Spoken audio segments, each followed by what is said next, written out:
Hi folks, I hope all of you are doing well and having a super week. As we close out the course here, I'm going to go over some tips related to revising, editing, and proofreading. Now, before I begin this thankfully brief lecture, I promise you it will be brief. I imagine all of you are getting sick of hearing my voice on these things, and believe me, I get sick of hearing my own voice when I'm working on these, so I know how you feel. But having said that, let's keep it brief. Let's move it along. Couple disclaimers first. One, some of these points I think are going to be a bit of a repeat from our earlier lecture on critical reading strategies, but even though they are a bit of a repeat, as we close out the course, I think they're necessary and helpful points. So it's not necessarily a bad thing that we're going over them again at the end of the semester. Also, whether any of us like it or not, the ideas and the concepts behind revising and proofreading, editing our work are things that, a writing teacher like myself or someone else could sort of talk to you about until we're proverbially blue in the face. But as much as we might talk to you about it, ultimately you're not gonna get good at these things and comfortable with them until you've practiced them over and over again. So my hope for this lecture, as we come near to the end of this course then, is to give you some tips that as you're practicing these items, that'll just make you a little more comfortable with the idea of doing these things. Hopefully make it a little bit less intimidating for you, that sort of thing. So, having said those disclaimers, let's move forward. Maybe. Why is my computer not liking me? I like you. There we go. Sorry about that, folks. Okay, so first I want to make sure, I'll admit, I tend to use the terms a little bit more, interchangeably, particularly when I'm grading your essays, than perhaps what I should, but, I want to make sure that you're aware of the strict sort of distinction, between editing and revising, just in case down the line you do have a teacher, boss, professor of some sort who's a little bit more of a stickler about the technical distinctions behind these concepts. First off, when we talk about revising, we're talking about when we're talking about editing, we're generally talking about smaller, more finite details, things that tend to occur more at the sentence level. So editing will generally involve things like grammar, sentence structure, wording. All these sorts of things would fall under the heading, if you will, of editing a paper. Revision, on the other hand, is going to deal with more of what you'd call big picture details.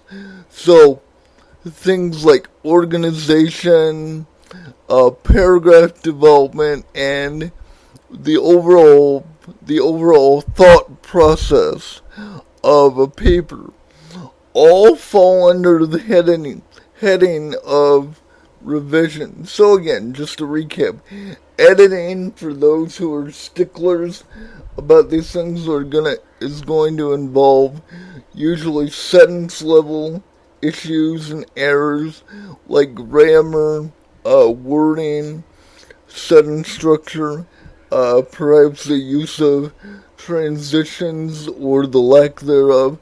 All of that would generally fall under editing.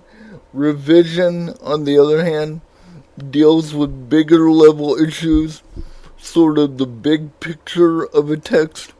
So we're at that point we'd be talking more about organization, paragraph development, and the overall thought process of a paper and the overall argument that you're putting forth through a paper. Okay, so those are those distinctions.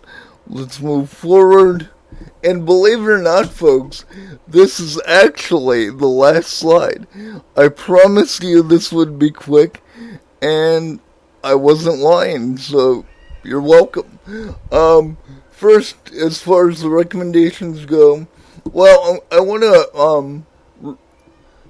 to reverse the order of these just a little bit, and I want to talk to you about thinking about the big picture.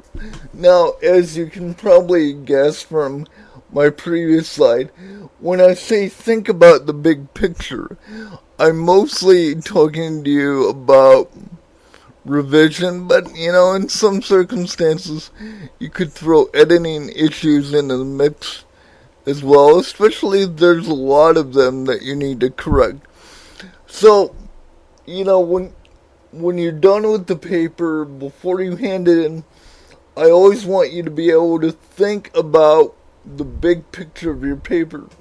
In other words, when you started working on this essay, however long ago you started it, for some of you, it may have been just earlier that day, but, I'm not gonna come down on you. I realize that sort of thing happens, and legitimately I have no control over when you actually start your essays.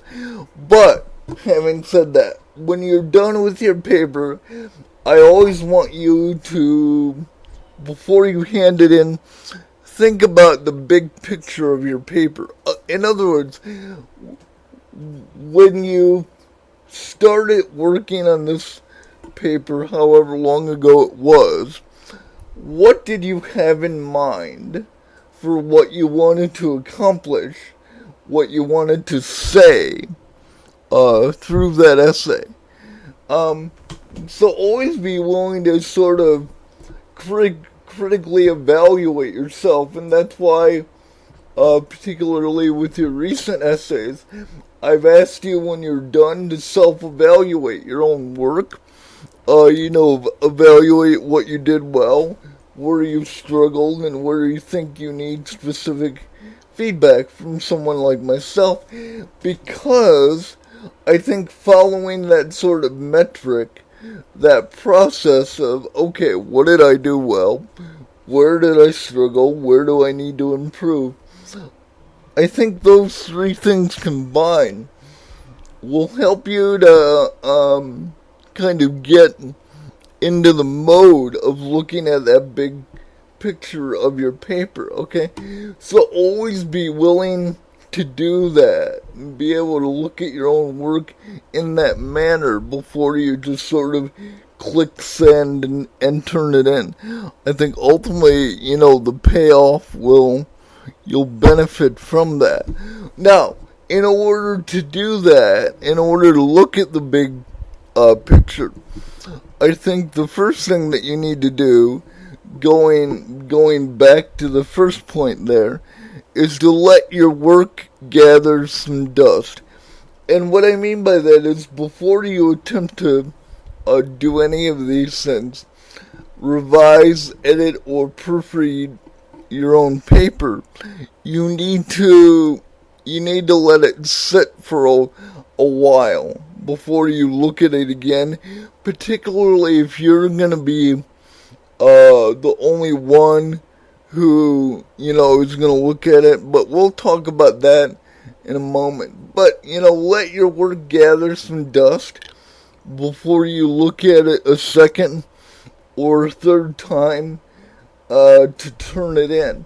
Now, As an example, I've read on multiple occasions that prominent authors like J.K. Rowling of the Harry Potter series, or Stephen King, the famed author of many, many novels and short stories over the years, when these authors would finish a draft of a book, they would actually let it sit, on in their computer or on their desk, if they had printed it out for 6 months to a year before they would even begin to think about the process of revising and editing that work. Now, I realize that in a very time-compressed course like this, it'd be absurd to, think that you could let your work just sit and gather dust for a month, let alone 6. I realize that none of us have that much time to play with in a course like this. But as a rule, again, particularly if you're going to be the only one proofreading your work, you want to let it sit for at least a day, at least 24 hours, before you go back and start trying to proofread your own work. Now, as much as possible, you'll get more out of the proofreading, editing, and revising experience if you let a qualified partner look at your work and help you evaluate your work. Now, I don't want to seem like a snob, but whoever you have proofread your work with you, make sure that they're actually qualified and know what they're talking about. The only reason why I bring this up, I can't tell you how many times during the nearly decade of now that I've been an English professor, that I've had people turn in a paper, and unfortunately I had to give it a bad grade simply because it had a lot of grammatical errors and things like that. Even little things like that, when they really begin to accumulate, can truly damage your grade. So, student A would turn in their work, and I would ask them, well, did you proofread your work before you turned it in? And they would say yes, and then I would ask them, well, did you have someone help you proofread your work? And they would again say yes, and my final, excuse me, having a bad allergy day, my final question to them would be, well, who did you have proofread it with you? And they would answer, well, my son or daughter did, but my son or daughter is in 5th or 6th grade, and they're an absolute whiz at English, always get A's on their papers, and, I would feel bad in this scenario because I don't want to, make it sound like I'm coming down on the person's child, but to be pretty frank about it with all of you, and I hope you understand that there's a world of difference between the expectations for an essay that you would have in a 5th or 6th grade class versus what you have in a college level course like this. So even though your kid, your nephew, whatever, your niece might be great in English at that level, that doesn't mean he or she or he, is qualified to go over your college level essay. Whenever possible, go to your university's writing lab or writing center. I know Tara offers one during the regular fall and spring semesters. as do many other area colleges. Another great resource I've had, if you have a friend who's a English major, particularly if they're getting close to graduating and you know that they've gotten good grades, that person would be another good resource. I've had many students over the years, particularly the ones who are fresh out of high school, who have had their former high school English teachers go over their papers with them, and if you're like a former teacher like that is, or a friend is willing to go over your paper with you, great. I think that's wonderful, and again, I think you'll really benefit from having that other person look at your work. Now, whether it's just you looking at your work by yourself or someone else looking over it with you, you always want to make sure that as part of the proofreading experience, that your paper gets read aloud. Read it out loud. I know it can be kind of nerve-wracking, right, to have your own ideas read out loud. I've worked with many students over the years who really cringe at that. They become very self-conscious. But I think having your work read out loud, whether you do it yourself or have someone read your work out loud to you, is an absolutely vital component of this process, because it allows you to catch the errors related to wording, or what I typically mark off on your papers as awkward mistakes. So mistakes related more purely to the way things sound when they're read. The only way to catch those is going to be to read your work out loud. So I know it can be a little humbling, a little embarrassing sometimes, but buck up if you're willing to do it. I think it's really worth it. Another thing that you should really try to do, especially if you have to read your papers by yourself, is as you're reading the paper, however many times you read it, and I'll talk with you about that in a moment, it's always best to proofread it more than once, but as each time that you proofread your paper, whatever number you put on that, you want to mark up, highlight whatever your paper as you go through it each time. If you sort of passively read it and don't mark your concerns as you go, chances are that by the time you get done with your proofreading, that you're going to forget some of those mistakes that you otherwise would have caught. So always be willing to mark up your paper as you go. I'm a big fan of using those little post-it notes that look like arrows, and pointing to things that way. I think that's great. Highlighting, also great, use a pen. Mark up your work as much as you can, as much as you feel comfortable. Again, I think ultimately you'll really benefit from that.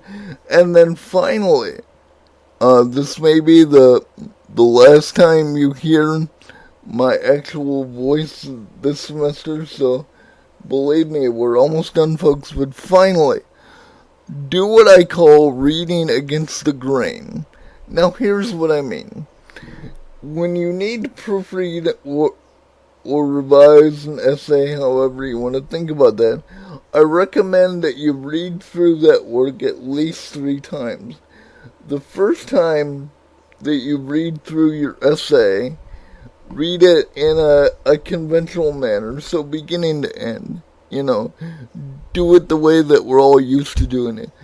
But at least one of those 3 times that you read your own paper, I really recommend doing what I call here reading against the grain, which means that what you do is you start with the last sentence, read that, and then read the sentence before it, so on and so forth until you get to the very beginning of your paper. I know that may sound weird to many of you, but the idea of reading your paper essentially backwards, because it's so foreign to most of us, is a great way to proofread a work, especially if it's your own work, because it forces you to look at the text in a very much more slow, deliberate manner than what you are typically accustomed to doing. So finally, again, especially if you're the only one proofreading your work, read against the grain. That's it, folks. But as always, as I always say, if you have questions, concerns, don't hesitate to contact me, even at this late hour of the course. I want to help you. I want you to do well. So if you have questions or concerns, that's what I'm here for. Until next time, folks. Actually, there probably won't be a next time. But anyway, if I don't talk to you again, have a great summer. I wish you all well. Have happy, prosperous lives. And take care, folks. Bye-bye.